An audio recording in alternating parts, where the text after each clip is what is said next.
रमता राम जपो रे प्राणी, अब तो सुन ले राम कहानी।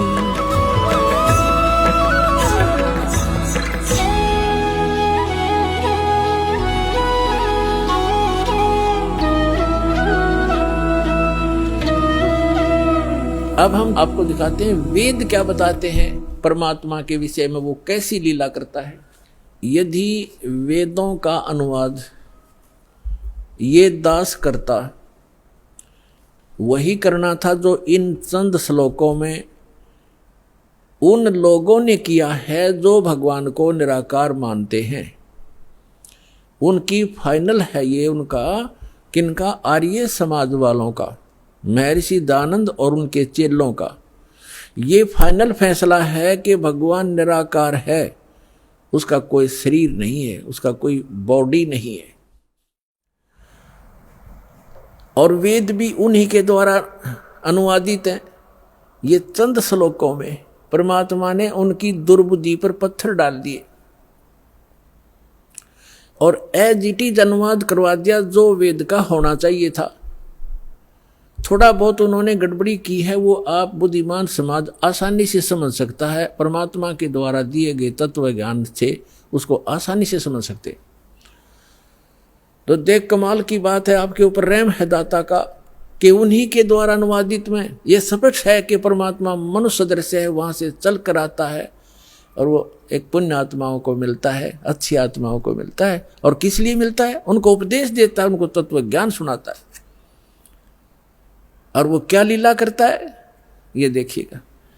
अब ये आर्य प्रतिनिधि सभा यानी महर्षि दयानंद के चेलों द्वारा अनुवादित है, जो भगवान को निराकार मानते हैं।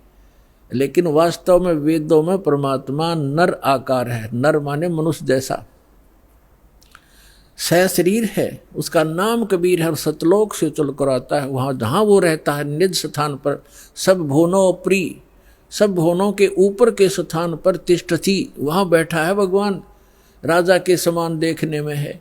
वहाँ से चल कर आता है, 3 प्रकार से लीला करता है। जब द्वितीय प्रकार की लीला करता है, वो एक शिशु रूप धारण करके कमल के फूल के ऊपर, जल के ऊपर विराजमान होता है, जिस कारण से वो परमात्मा नारायण कहलाता है। नारायण का अर्थ होता है जल के ऊपर आके निवास करने वाला, आकर विराजमान होने वाला। और हम विष्णु जी को नारायण मान रहे थे, ये शेषनाग के ऊपर सोया करता, इसलिए नहीं, वो परमात्मा सतलोक से आता है, प्रत्येक बार यही लीला करता है और जल के ऊपर आकर विराजमान कमल के फूल पर होता है, इसलिए नारायण कहलाता है। तो वो नारायण है। और सत्यनारायण, सत्यनारायण का अर्थ होता है अविनाशी परमात्मा। सत्य माने अविनाशी, हम सत साहेब कहते हैं उसको, अविनाशी परमात्मा। तो अविनाशी परमात्मा कबीर जी हैं, श्री ब्रह्मा, श्री विष्णु, श्री शिव जी ये नासवान परमात्मा हैं, भगवान हैं, स्वामी हैं, प्रभु हैं। इनकी जन्म मृत्यु होती है। और इसका प्रमाण है श्री देवी भागवत यानी देवी महापुराण, गीता प्रेस गोरखपुर से प्रकाशित, सचित्र मोटा टाइप, 3रा स्कंद 123 पृष्ठ पर। भगवान विष्णु स्वयं कहते हैं अपनी माता से कि तुम शुद्ध स्वरूपा हो और ये सारा संसार तुम इसे उद्भासित हो रहा है। मैं ब्रह्मा और शंकर, विष्णु जी करे, आपकी कृपा से विद्यमान है। हमारा आविर्भाव माने जन्म और तिरोभाव माने मृत्यु हुआ करता है, हम अविनाशी नहीं है। और शंकर भगवान कहते हैं, हे माता, ब्रह्मा जी का जन्म आपसे हुआ तो क्या मैं तमोगुण लीला करने वाला शंकर आपका पुत्र नहीं हुआ? अर्थात मेरी भी आप ही जनक हैं, मैं आपका पुत्र हूँ और हम केवल नियमित कार्य ही करते हैं। हम तीनों गुणों से उत्पन्न हैं, रजगुण ब्रह्मा, सतगुण विष्णु, तमगुण शिव जी, और हम केवल नियमित कार्य ही कर सकते हैं। जिसके भाग्य में जैसा है वैसा ही दे सकते, उसमें कोई परिवर्तन नहीं कर सकते। श्री देवी महापुराण ने चंद श्लोकों में इन भगवानों की पूर्ण लीला तकरीबन सती थी क्लियर कर दी, स्पष्ट कर दिया, सारे कंसेप्ट क्लियर कर दे। ये नासवान है, दुर्गा जी इनकी माता है, रजगुण ब्रह्मा, सतगुण विष्णु, तमगुण शिव जी यही हैं और प्रकृति दुर्गा को कहते हैं। और ये केवल नियमित कार्य ही कर सकते। तो जो नारायण है वो परमात्मा है, वास्तव में कबीर साहब है जो ऐसी लीला करता है। अब वेदों में दिखाते हैं आपको कि जब वो परमात्मा आता है शिशु रूप धारण करके, उस समय उनके परवरिश की लीला कुंवारी गायों के द्वारा होती है। ये देखो, अब हम वेद पढ़ रहे हैं, आपको दिखा रहे हैं, ये वेद हैं। अभी आपको दिखाया था, अब और देख फिर पुनः दिखाते हैं। ये कहाँ से प्रकाशित है? सर्वदेशी कार्य प्रतिनिधि सभा, महर्षि दान भवन, रामलीला मैदान, नई दिल्ली से। और ये इसके अनुवादक और ये मुद्रक Prince offset printers 1510 Pataudi house, Daryaganj, नई दिल्ली से। और अब हम आपको ऋग्वेद मंडल नंबर 9 का और सूक्त नंबर 1 दिखाते हैं। ये देखिएगा,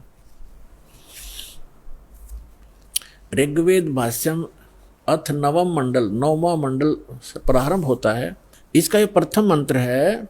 इसमें क्या लिखा है कि हे सोम स्वभाव परमात्मन, यानी परमात्मा की महिमा चल रही है। सोम माने परमात्मा, सोम, ये भी ध्यान रखना, अभी आगे चल के आपको ये हेल्प करेगा इस ज्ञान को समझने में। ये 1 नंबर मंत्र, मंडल नंबर 9 सूक्त नंबर 1 का अब मंत्र नंबर हम दूसरा पढ़ रहे हैं। इसमें है हे परमात्मन आप, है ना, परमात्मा की महिमा चल रही है, ये ध्यान रखना। अब तीसरे मंत्र में हे परमात्मन, चौथे मंत्र में हे परमात्मन आप, है ना, महिमा भगवान की। और 5वें मंत्र में हे परमात्मन आप, यानी परमात्मा की महिमा चल रही है। अब छठे मंत्र में मंडल नंबर 9 सूक्त 1 मंत्र 6, हे परमात्मन, है परमात्मा की महिमा। और अब यहाँ 7वें और 8वें में इनका याद आ गया महर्षि के चेल्यां के। अब यदि हम यहाँ परमात्मा लिख देंगे, आगे परमात्मा को की महिमा है कि वो बालक रूप धारण करके आता है, 3 प्रकार के शरीर धारण करता है, तो जनता के समझ में ना आ जावे कि भगवान नर आकार है। तो यहाँ इन्होंने परमात्मा ना लिख के पुरुष लिख दिया। ये देखिएगा, ऋग्वेद मंडल नंबर 9 सूक्त 1 और मंत्र नंबर 7। इसमें 6 तक तो उस हे परमात्मा लिखते आ रहे हैं, 6 तक तो। अब 7वें में इनकी बुद्धि फिर थोड़ी सी उकस गई, यहाँ लिख दिया तम उस पुरुष को, उस पुरुष लिख दिया, भगवान नहीं लिखा। अच्छा, यहाँ तीसरा फिर उस पुरुष को। अब ये पुरुष और कंसेप्ट क्लियर करना पड़ेगा, पुरुष माने परमात्मा होता है। अब देखो, महर्षि दयानंद के द्वारा ज्ञान दिया गया है कि परमात्मा निराकार है, और जिसको माना है आर्य समाज के व्यक्तियों ने, और पूरा विश्व ही माने बैठा है कि भगवान निराकार है। अब महर्षि दयानंद को हम छोड़ देंगे, क्योंकि हमने वेदों से प्रमाणित करना है कि वेद क्या कहते हैं। यजुर्वेद उन्हीं के द्वारा अनुवाद है, महर्षि दयानंद के द्वारा। यजुर्वेद अध्याय नंबर 40 के मंत्र नंबर 15 और 17 में ये कंसेप्ट कति क्लियर हो जाएगा। जैसे वेद ज्ञान परमात्मा ने दिया, उस पूर्ण परमात्मा ने इसके अंतःकरण में फीड कर दिया। उस मालिक ने जो इसमें लिखना था वो लिख दिया, ताकि हम आसानी से समझ सकें। जिसने आगे वेदों को फिर बताया है, दिया है, समझाया है, उसमें लिखा है कि वेद ज्ञान दाता ये कहता है। अब वेद ज्ञान दाता, अब ये यहाँ काल माना जाएगा ब्रह्म, क्योंकि इसने आगे प्रदान किए हैं और इसको भगवान उस परम पिता ने दिए हैं, इसलिए ये गॉड गिवन है। और आगे जो इसने दिया है वो इस ब्रह्म के द्वारा दिए गए, इसलिए ये ब्रह्म गिवन भी कहे जाते हैं, गीता और ये दोनों वेद। तो यहाँ 40वें अध्याय के 15वें श्लोक में ये खुद कहता है कि मेरा ते कोम नाम है, और 17वें में भी यही स्पष्ट करता है कि मेरा ते कोम नाम है। और वो परमात्मा गुप्त है, वो पुरुष माने परमात्मा पूर्ण ब्रह्म ऊपर रहता है, वो गुप्त है। ये देखना, यजुर्वेद उठा लिया, ऋग्वेद रख दिया, और महर्षि दयानंद सरस्वती ये वही है। सार्वदेशी कार्य प्रतिनिधि सभा, महर्षि 2/5 महर्षि दयानंद भवन, रामलीला मैदान, नई दिल्ली से। यजुर्वेद आर्य भाष्य, महर्षि दयानंद सरस्वती, मुद्रक है Prince offset printers 1510 Pataudi house, Daryaganj, नई दिल्ली से। ये यहाँ से छपा है। यजुर्वेद का अंतिम अध्याय है 40वां, इसमें टोटल 40 अध्याय हैं, 40 ओनली। और इसमें 40वें अध्याय में 17 मंत्र हैं और इसमें पूरे यजुर्वेद का लगभग निष्कर्ष है। अब देखो, ये यजुर्वेद अध्याय नंबर 44 40वां अध्याय है।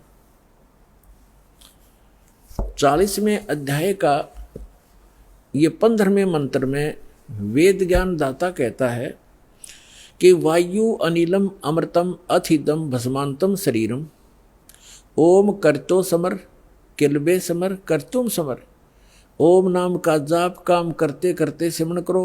कलबे माने कलबलाहट के साथ, कसक के साथ एक स्मरण करो। और कर्तव्य माने अपना मूल कर्तव्य जानकर मनुष्य जीवन का ओम नाम का सिमरण करो। ये तो ब्रह्म तक की साधना है। और वायु अनिलम अमृतम अथिदम भस्मांतम शरीरम, यानी जब आपके प्राण समाप्त होंगे उस समय इस ओम नाम के जाप से जितना अमृतम अमृतो यानी आपको जितनी गति होनी है वो मिलेगी। अब इसका प्रमाण आपने श्रीमद् भगवत गीता अध्याय नंबर 8 के श्लोक नंबर 13 में मिलेगा कि गीता ज्ञान दाता भी ये ब्रह्म ही है। श्री कृष्ण जी में प्रवेश करके बोल रहा है, ये कह रहा है कि ओम इति एकाक्षरम ब्रह्म व्यवहारण माम अनुसमरण यह प्रयाति तजन देहम स याति परमाम गतिम। माम ब्रह्म, मुझ ब्रह्म का। अब यहाँ ये भी कंसेप्ट क्लियर करना पड़ेगा। पुण्यात्माओं, आज तक ये लोक वेद दंत कथा सुनते सुनते हम बहरे हो गए और हम ढीठ हो गए, उस ज्ञान को कति कंप्लीट मान बैठे। जो हमने सुना वो फाइनल है और सभी भ्रमित है, कोई स्थिर नहीं है। किसी को भी कोई कुछ कह देता वो भी हाँ ठीक ऐसा भी है, ऐसा भी है, क्योंकि हम स्वयं अपने सदग्रंथों से परिचित नहीं। और दास का उद्देश्य है कि आपको अपने ही सदग्रंथों से परिचित करा के इनका मास्टर बना दूं ताकि आप भ्रमित ना हो। जैसे श्रीमद् भगवत गीता अध्याय नंबर 2 के श्लोक नंबर 53 में कहा कि अर्जुन, जब भिन्न भिन्न प्रकार के भ्रमित करने वाले वचनों से ज्ञान से आपकी बुद्धि हटकर एक परमात्म ज्ञान पर स्थिर हो जाएगी, उस परमात्मा के ज्ञान पर स्थिर हो जाएगी, तब तू योग को प्राप्त होगा, तब तो तू भगत बनेगा, यानी भक्ति योग्य होगा। तो जब तक आप भ्रमित हैं, कोई कुछ कह देता वो भी ठीक, वो कहता वो भी ठीक, तो तब तक आप भक्त नहीं बन सकते, आप सफल नहीं हो सकते। तो दास चाहता कि आपकी ये सारी भ्रमणा और अज्ञान मिटा कर एक परमात्म उस तत्व ज्ञान पर स्थिर कर दूं, जिसके लिए आपको परमात्मा ने शिक्षित बनाया, आपके ऊपर रहम किया। और दूसरा रहम ये किया कि ये इंस्ट्रूमेंट, ये उपकरण बनवा दिए इलेक्ट्रॉनिक, ये प्रोजेक्टर, सीडी, टेलीविजन मीडिया, जो इलेक्ट्रॉनिक मीडिया, ये आपके लिए तैयार करवाया परमात्मा ने कि आज घर बैठे आप सत्संग समझ सकते हो, वेदों को जान सकते हो और सभी सदग्रंथों को आप समझ सकते हो। और जब तक आप स्वयं अपनी आंखों से सदग्रंथों को नहीं देखोगे, नहीं जानोगे, तो ये काल के जितने भी भ्रमित करने वाले संत भेजे गए हैं, ये आपको ऐसे ही मिसगाइड करके उद्देश्य से वंचित कर देंगे। तो अब दास दाता कि इनकी दाल नहीं गलेगी। आप शिक्षित हैं, बेटा बेटी भाई बहन सब शिक्षित हैं और सदग्रंथ हमारे पास है। तो अब एक ये समझो कि आपका जीवन का उद्देश्य क्या है, ये समझ में आओगा सत्संग से। जीवन, मनुष्य जीवन का उद्देश्य केवल मोक्ष कराना है, या कोठी बनाना, बंगले बनाना, कार खरीद कर रख देना, ये नहीं है। ये तो एडिशनल है, बाई प्रोडक्ट है भक्ति का, जो दास आपको भक्ति देगा परमात्मा की दी हुई। इस साधना से आप जो सुख वैसे सारा जीवन खोजने में लगे रहते हो, प्राप्त करने में, वो नहीं मिलते।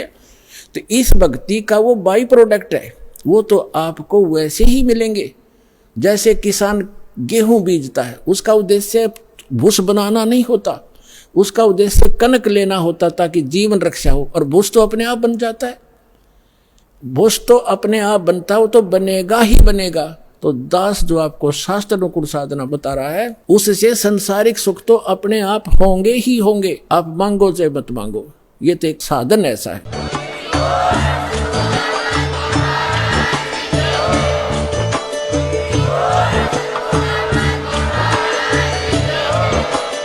आप सुन रहे थे जगत गुरु तत्वदर्शी संत रामपाल जी महाराज जी के मंगल प्रवचन। अधिक जानकारी के लिए विजिट कीजिए हमारी वेबसाइट www.jagatgururampalji.org। संत रामपाल जी महाराज जी के शुभ आशीर्वाद से पूरे विश्व भर में 500 से भी ज्यादा नाम दीक्षा केंद्र हैं, जिन पर संत रामपाल जी महाराज जी द्वारा ऑनलाइन निशुल्क नाम दीक्षा दी जा रही है। अपने नजदीकी नाम दीक्षा केंद्र का पता करने के लिए संपर्क करें 8222880541।